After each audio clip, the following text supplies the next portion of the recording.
Sir చెప్పండి. రేపు August 15th మన రాష్ట్రానికి గణతంత్ర దినోత్సవంతో పాటుగా అన్నా క్యాంటీన్లు ప్రారంభమవుతున్నాయి. దాన్ని ఎలా చూస్తారు మీరు? ఎందరో మహానుభావుల త్యాగబలం ఈ దేశానికి స్వతంత్ర దినోత్సవం. ఆ రోజున పేదలకి పట్టెడన్నం పెట్టమన్న అన్నగారు నందమూరి తారక రామారావు గారి కళని మరొకసారి ఈ రాష్ట్రంలో గౌరవనీయులు రాష్ట్ర ముఖ్యమంత్రి వర్యులు నారా చంద్రబాబు నాయుడు గారు ప్రారంభించడం ఈ రాష్ట్రం చేసుకున్న పేద ప్రజలు చేసుకున్న ఎంతో పుణ్యం అని చెప్పాలి. అయితే కొంతమంది వైసీపీ నాయకులు ఇదేదో ముష్టి పెడుతున్నారు, ముష్టి ₹5 కోసం బడ్జెట్లో పెట్టి హడావుడి చేస్తున్నారు, అసలు అంత ఇది ఉండదని చెప్పి మాట్లాడుతున్నారు కదా. పేదల సొమ్ముని మందు ఇసుక రూపంతో లాగి జలగల్లాగా రక్తాన్ని పీల్చిన వాళ్ళకి పేదవాడికి పట్టిడన్నం పెట్టడం ముష్టిలాగే కనపడదు. వాళ్ళకి ఆ పేదవాడి సొమ్మును పోగేసుకొని కోట్లు సంపాదించిన వాళ్ళకి ₹5 అనేది వాళ్ళకు ముష్టిగా కనపడచ్చు, కానీ నిజమైన పేదవాడికి ఆ అన్నం అమృతంతో సమానం. అలాగే రాష్ట్రంలో నిన్నగా మొన్న దాదాపు రైతులకు సంబంధించిన 1000 కోట్ల పైన రావాల్సిన బకాయిలు చెల్లించింది ఈ గవర్నమెంట్. గత ప్రభుత్వంలో 600 కోట్ల దాకా రైతులకు బకాయిలు పెట్టింది. అయినా సరే జగన్మోహన్ రెడ్డి గారు అంటున్నారు ఇంకా చంద్రబాబు నాయుడు మోసం చేస్తున్నాడు, రైతులు మోసం చేస్తున్నాడు, సబ్సిడీ విత్తనాలు ఇవ్వట్లేదు, ఇంకో పక్క దానికి సంబంధించిన ఏదైతే క్రాప్ ఇన్సూరెన్స్ చేయలేదని చెప్పి అంటాడు. దాన్ని ఎలా చూస్తారు మీరు? రైతుల వద్ద ధాన్యాన్ని పందికొక్కుల్లాగా అధికారులతో కొమ్మక్కై మాజీ ముఖ్యమంత్రి జగన్మోహన్ రెడ్డి వాళ్ళ మంత్రులు వాళ్ళ ఎమ్మెల్యేలు దోచుకొని రైతులకు బకాయిలు పెట్టి వాళ్ళ ఆత్మహత్యలకు కారణమైతే నారా చంద్రబాబు నాయుడు గారు ముఖ్యమంత్రి మరుక్షణమే వ్యవసాయం మీద ప్రత్యేక దృష్టి పెట్టి వాళ్ళకి రావాల్సిన బకాయిలను ₹600 కోట్ల ఒకేసారి చెల్లించడం అనేది రైతుల కళ్ళల్లో చూస్తున్న ఆనందం. పేదవాడి కళ్ళలో ఆనందం చూడలేని సైకో రెడ్డి శవర్రెడ్డి జగన్మోహన్ రెడ్డికి ఏం తెలుస్తుంది? పేదల ఆ రైతు ఆకలి, రైతుల ఆర్తనాదాలు ఏం తెలుస్తాయి చెప్పండి? తాడేపల్లి ప్యాలెస్లోనూ బెంగళూరు ప్యాలెస్లో పడుకునే వ్యక్తికి ఏం తెలుస్తుంది? నిన్న కూడా ఇంకో మాట అంటున్నాడు, ఆయన మోసం చేసి అధికారంలోకి వచ్చాడు, ఇంకా మోసం చేస్తానన్నాడు, ఒక పని కూడా చేయట్లేదు, ఒక పథకం కూడా ఇవ్వట్లేదనే మాటలు మాట్లాడుతున్నాడు. దాన్ని ఎలా చూడాలంటే దొంగే దొంగ అని అరిచినట్టుంది. అలాగే ఇంకో విషయానికి వస్తే వైసీపీ ఎమ్మెల్యేలు, ఎంపీలు, మంత్రుల మీద ఏదైతే మహిళల మీద దాష్టికాలు ఒక్కొక్కటి బయటికి వస్తున్నాయో దాన్ని ఎలా చూస్తారు? అందుకే ఆ పార్టీకి చాలామంది ఇప్పుడే కొత్త నామకరణం చేశారు. వై కాపా కాదు, వై కామా పార్టీ అని. ఇవి ఎమ్మెల్యేలు దువ్వాడ శ్రీనివాసు పవన్ కళ్యాణ్ గారి గురించి హిందూ మతంలో ఏకపత్నివ్రతుడు, నేను ఏకపత్నివ్రతుడని డైలాగులు చెప్పిన దువ్వాడ శ్రీనివాసు వేరే అమ్మాయితో అడ్డంగా భార్యాపిల్లలకు దొరికిపోయి ఇవాళ నీతులు శ్రీరంగ నీతులు మొన్నదాకా వచ్చి ఇవాళ దొరికిపోయి వేరే మాటలు చెప్తున్నాడు. ఇలాంటి ఈ కామాంధులు ఏంటి, హిందూ మతం అంటే గౌరవం లేని వ్యక్తులు, అసలు ఈ రాష్ట్రంలోనే ఉండడానికి వీళ్ళని వ్యక్తులు ఆ పార్టీలో ఉన్నారు. అందుకే ఆ పార్టీని వైకామా పార్టీగా నామకరణం చేయడం జరిగింది. అలాగే ఏదైతే సకల శాఖ మంత్రి సజ్జల రామకృష్ణారెడ్డి గారు బాపట్ల ఫార్మా సంబంధించిన దాంట్లో ఆయన కామరేలు జరిగినాయని చెప్పి అంటారు, నిజమేనంటారా? వాళ్ళందరూ కామాంధులేగా.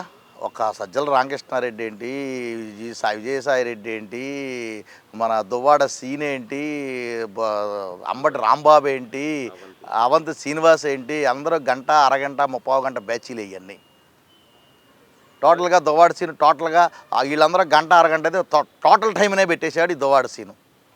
అలాగే మన విజయవాడ నడిబొడ్డులో ఉన్న అంబేద్కర్ విగ్రహం పేరుని తొలగిస్తే, ఆయన పేరు జగన్మోహన్ రెడ్డి గారి పేరుని తొలగిస్తే అంబేద్కర్ మీద దాడి చేశారని చెప్పి వైసీపీ నాయకులు కానీ సీఎం కానీ మాట్లాడతాను ఎలా చూడదు, జగన్మోహన్ రెడ్డి గారు మాట్లాడతాను ఎలా చూడదు? అసలు అంబేద్కర్ గారి విగ్రహం ఇప్పటికీ సిగ్గు లేకుండా జగన్మోహన్ రెడ్డి అంబేద్కర్ గారిని అడ్డం పెట్టుకొని బతకాలని చూస్తున్నాడు. ఆయన అధికారంలో ఉన్నంతకాలం రాజారెడ్డి రాజ్యాంగాన్ని నడిపి అంబేద్కర్ రాజ్యాంగాన్ని కూనీ చేసి ఈరోజు అంబేద్కర్ గారి పేరు అడ్డం పెట్టుకుందామని చూస్తున్నాడు జగన్మోహన్ రెడ్డి. ఇంతకంటే నీచమైన చర్య కూడా ఎవరైనా అంబేద్కర్ గారి విగ్రహం మీదకి ఎవరైనా వెళ్తారండి దాడికి, అక్కడ నీ పేరు అంబేద్కర్ గారి పేరు కంటే నీ పేరు పెద్ద పెద్ద అక్షరాలతో రాసుకుంటే ఆ పేరును అధికారులు తొలగించి అంబేద్కర్ గారి పెట్టడం తప్ప?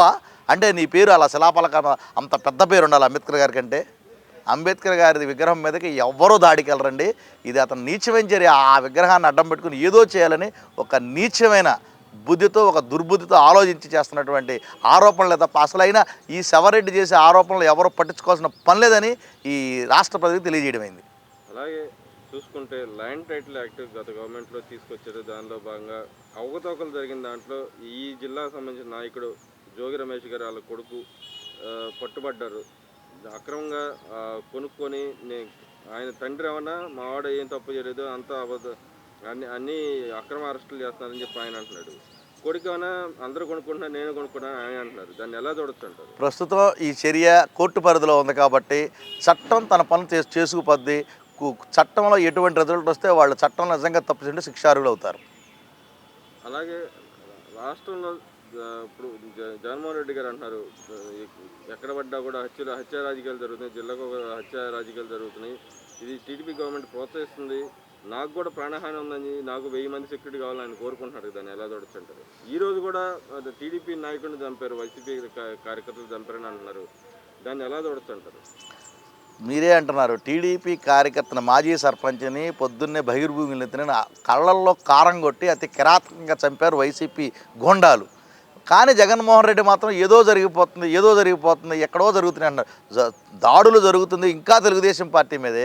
జగన్మోహన్ రెడ్డి కావాలని ఇక్కడ ఉన్నటువంటి లాండ్ ఆర్డర్కి అవతల సృష్టించి, లాండ్ ఆర్డర్లో క్రిమినల్ చర్యలు సృష్టించి, ఇక లాండ్ ఆర్డర్ను పూర్తిగా చెడగొట్టి రాష్ట్రానికి కావాల్సిన పెట్టుబడులు రాకోకుండా, రాష్ట్ర అభివృద్ధి జరగకోకుండా చేయడానికి చేసే ఒక కుట్ర తప్ప మరి ఇంకోటి లేదు. కాబట్టి జగన్మోహన్ రెడ్డి నీ కుట్రను ప్రజలు ఆల్రెడీ తిప్పికొట్టారు.